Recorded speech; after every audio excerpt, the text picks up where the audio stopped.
Let's discuss a guiding principle today that if you actually utilize it instead of just intellectually understanding it, your results will improve instantly, because it's just a guiding principle as to how your brain is thinking on a minute-to-minute basis. And all it is the world doesn't owe you anything. That has helped me exponentially in my journey as a guy that just sits in front of a camera all day and pulls his ass out.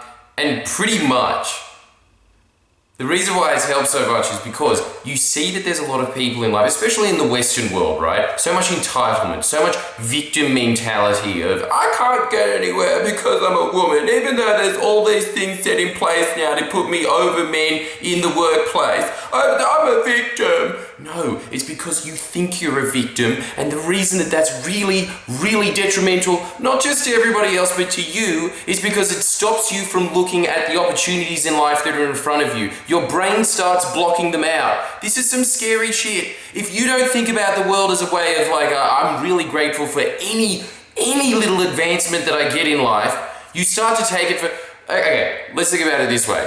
You know when, I think it was In-N-Out Burger opened up, and it was obviously it's going to open up in the Central Coast, where there's more Hungry Jacks than churches. That's our religion. So they opened that up. Did you see how grateful everyone was for getting a burger that was slightly better than the ones from McDonald's? How long do you think that gratitude would last if it actually opened up as a permanent store? I'm guessing a day. Then after that, there's just going to be a bunch of junkies in there going, where's my burger? I ordered it 5 minutes ago. I'm used to 4-minute service. It is really, really weird about the human psyche that as soon as something is in your vicinity and you can access it, you're no longer grateful for it. I've got these African kids that my mum taught that I know. You know when they first came here from a refugee camp, they lost their minds when we put them into their little shelter house or whatever. We walked in there, you know what they were screaming about? The fact that you could turn on a tap.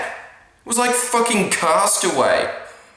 They were so happy about it. It made me realize I have never, ever been grateful for the fact that I have to go for a whole fucking day to get out this shitty little scummy water that an elephant's just been sucking out of and just go, that's my bidet. There's all these little things that you should be grateful for in your day-to-day life, right? The fact that you have clothes, that's mad. The fact that you have food, even better. A lot of people don't have that. Look, these are all the things that your mum say all the time, but the thing is that there is constantly things that you could be searching around in your day-to-day life that make you grateful. The reason that this is good, the reason that mindset is good, the attitude of gratitude, is that if you don't have that, not only do you feel shit on a day-to-day basis, the people that you start talking to as well, you've got that, you know those people that when you talk to them, they're just an emotional vampire. They start sucking all the energy out of you because they're in a bad mood, and therefore the fact that they're in a bad mood means that they get to treat you like shit. No one wants to be around those people. They get less and less friends. People that are grateful for things, people that just go around in life and go, oh my God, you have mustard? Those people get more and more friends because it's a good energy to be around. That's really good in your day-to-day relationships with people and gets you to where you want to go further. But on top of that, at the smallest level, I really think that a way to trick your brain into being more grateful on a day-to-day basis, and on top of that, springing you into more action, is realizing this simple principle. The world doesn't owe you anything. If you have to work really hard to get anything yourself. You have to upgrade your skills constantly, learn more to get further in life. And if you don't, you will start to regress because there's other people that are learning while you're not, and they are improving their skills while you're not. So they start moving ahead and you don't. And it all comes from this place of, okay, I am exactly where I am supposed to be, given the skill set that I have. If I had a better skill set, I'd be earning more money and I'd be reaching more people. You have to think about it in that regard. Obviously, there's going to be a million counter examples of all these chicks online that are like, I'm hot and I've got like a little bit of cleavage out the front, so I've got 1 million views. Do you have any talent at all? I know my name. There's going to be 1,000 of those people.